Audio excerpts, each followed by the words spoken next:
Good morning class, welcome to Daffodils online classes. कैसे हो बच्चों आप लोग? आई होप यू आप लोग बहुत अच्छे होंगे और पढ़ाई बहुत ज़्यादा अच्छी चल रही होगी, क्योंकि मैंने आपको कम से कम 2 या 3 चैप्टरों के क्वेश्चन आंसर आपको सॉल्व करके भेज दिया है। एक बात और बच्चों, आप लोगों को वो होमवर्क साइंस की नोटबुक में अच्छी राइटिंग में करना है। वही ब्लैक पेन से क्वेश्चन, ब्लू पेन से आंसर लिखना है। ठीक है, मेरी बात समझिएगा आप लोग। कई बच्चों ने उस होमवर्क को करके मेरे व्हाट्सएप नंबर पर भेज दिया था, तो उस होमवर्क को आपको व्हाट्सएप नंबर पर नहीं भेजना है। आपको व्हाट्सएप नंबर पर जब भी कोई होमवर्क भेजने के लिए बोला जाएगा, मैं उसके एक पेज की फ़ोटो खींच के बोल दूंगा, तब जाके आपको भेजना है। ठीक है, ये अभी जो मैंने आपको भेजा वो साइंस की टेक्स्ट बुक नोटबुक में आपको करना है, और जब भी स्कूल ओपन होते हैं उस समय आपको मैं चेक करूंगा। ठीक है स्टूडेंट, मेरी बात समझना। होमवर्क भेजना है जब मैं आपको व्हाट्सएप ग्रुप में बोलूं तभी आपको होमवर्क भेजना है। ठीक है, कोई प्रॉब्लम?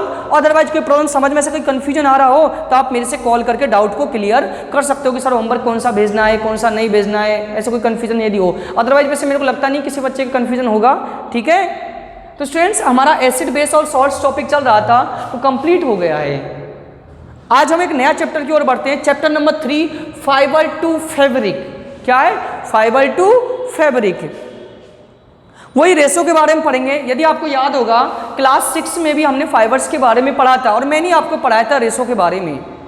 वहां पर मैंने आपको बताया था कि रेशे कैसे प्राप्त करते हैं। आपको कुछ फाइबर्स के टाइप्स भी बताए थे मैंने, natural fibres, artificial fibres. Natural fibre जो हमें नेचर से मिलते हैं, आर्टिफिशियल फाइबर जो हम फैक्ट्रियों में मैन मेड होते हैं। तो कई सारी चीज़ें आपको बताई थी। यहाँ पर हम सेम के सेम उन्हीं चीज़ों को दोबारा पढ़ेंगे, अच्छी तरीके से पढ़ेंगे और एक्स्ट्रा नॉलेज के साथ पढ़ेंगे, ताकि आपको कुछ और भी चीज़ें समझ में आए। क्लास 8th में भी आप ये चैप्टर पढ़ोगे। देखो आप 6 में पढ़ चुके हो, 7th में इस साल हम पढ़ रहे हैं, और 8th क्लास में जब आओगे तो वहाँ भी आपको चैप्टर नंबर 3 ये मिलेगा। तो मैं उम्मीद करता हूँ आप लोग क्लास 7th में ही इस चैप्टर को अच्छी तरीके से समझ लीजिएगा, ताकि आपको क्लास 8th में कोई प्रॉब्लम्स नहीं आए। ओके स्टूडेंट्स, समझ में मेरी बातें? कोई प्रॉब्लम नहीं है ना? कोई प्रॉब्लम हो तो आप कॉल करके पूछ सकते हो।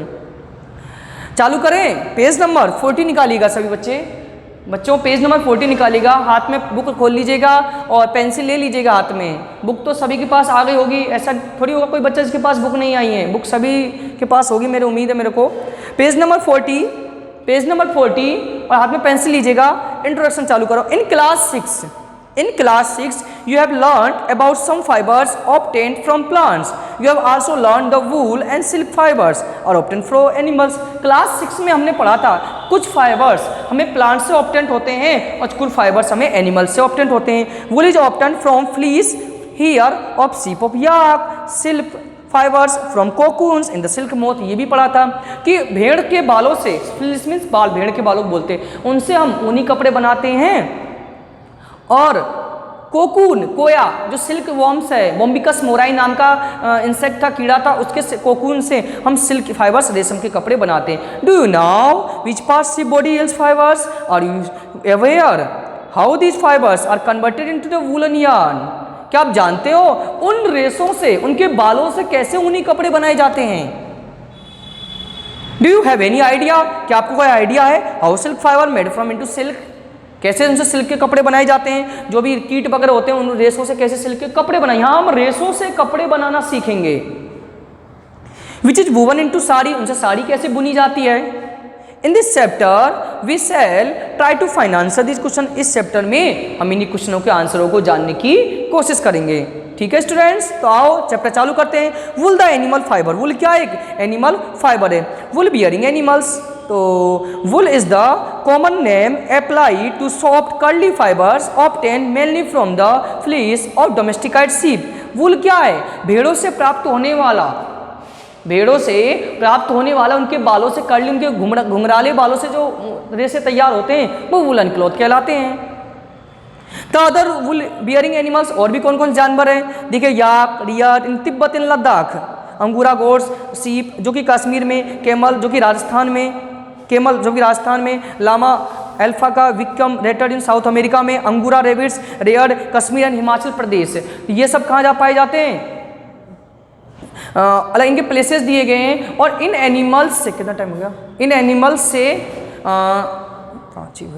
एनिमल्स से आपको वूलन फाइबर्स, ऊनी कपड़े प्राप्त होते हैं। तो आपको पिक्चर्स भी दिए गए हैं, समझ रहे होंगे आप लोग। अगला हम प्रॉपर्टीज पढ़ते हैं। प्रॉपर्टीज ऑफ वूल, ऊनी कपड़ों की क्या खासियत होती है। Feel the hair of your body such as head the rest of the body, you will notice that the hair and rest of body are very soft in compare to the hair to head of the arms. आपने महसूस किया होगा सर्दियों के दिनों में हम ऊनी कपड़े पहनते हैं, पूरा बॉडी हमारा सर को छोड़कर हम पूरा बॉडी ऊनी कपड़ों से, हालांकि सर वगैरह मफलर वगैरह भी हम टोपा वगैरह भी लगाते हैं। क्या महसूस करते हो। हमें सर्दी के दिनों में विंटर सीजन में हमें गर्मी का एहसास होता है, सर्दी का एहसास नहीं होता है यदि हम ऊनी कपड़े पहन लेते हैं तो। But the same way, hair skin sheep the two types of fibers. The coarse rough in hair, commonly called the breed hair in camp. The fine soft under hair clothes. The skin the sheep, commonly called wool. The wool fiber has scales which develop the single the roof. Furthermore, it is creamed and in some case has more than 8 bands per centimeter. क्या होता है, scales जो होते हैं हमारे तो नहीं, सिर्फ के भेड़ों के जो बाल होते हैं, भेड़ों के बालों के स्केल्स मीन्स तो नीचे वाला पोर्शन, जैसे हमारे बालों का जो नीचे जिस पर बाल ज्वाइंट रहते हैं उसके स्केल्स बोलते हैं, इसको खोपड़ी बोलते हैं हिंदी में, जहाँ पर बाल अपने कनेक्ट रहते हैं। ऐसे ही जो सिप होते हैं, भेड़ होते हैं, उनके भी जो स्केल्स, ऊपर वाले बालों का फाइबर्स नहीं बनता है, जो ऊपर वाले बालों को तो काट दिया जाता है, उसके नीचे जो नीचे वाले जो उनका अंदरूनी पोर्शन रहते हैं हेयर के, वहाँ से वुलन फाइबर्स बनाया जाता है। The number of creams and पर centimetre determines fitness of woolen fiber. A wool fiber made in a day have 40 grams per centimeter. इस प्रकार लेंथ होती है कि एक कितने लंबा फाइबर्स कितना लेंथ हमें लेना है वगैरह वगैरह। Kemp and beard hair constant has little scales and no crimp, they have little ability into to bind into yarn the relative amount of kemp wool fibres from breed to breed the makes fleece from desirable to spinning और carding. ये भेड़ की quality, पश्चिम की quality पर निर्भर करता है, उसमें कितने बाल आ रहे हैं, उसमें वूलन, उसमें फ्लीस कितने आ रहे हैं, उसके हेयर्स कितने आ रहे हैं। The woollen is generally creamy in white colour, जो उनके रेशे होते हैं जनरली वाइट कलर में होते हैं। Some breeds to produce wool of black, कुछ के ब्लैक कलर में भी आते हैं, कुछ के ब्राउन में, कुछ के ग्रे कलर में भी आते हैं। ठीक है स्टूडेंट्स, तो आपको आई होप यू चैप्टर समझ में आएगा। आज हमने चैप्टर चालू किया था, नया चैप्टर, कोशिश करेगा इसको अच्छी तरीके से समझने की, और इससे आगे मैं आपको नेक्स्ट वीडियो लेक्चर में पढ़ाऊंगा। ठीक है स्टूडेंट्स, तो आज के लिए इतना ही काफी है। तो thank you student, thank you for watching this video and attend this session.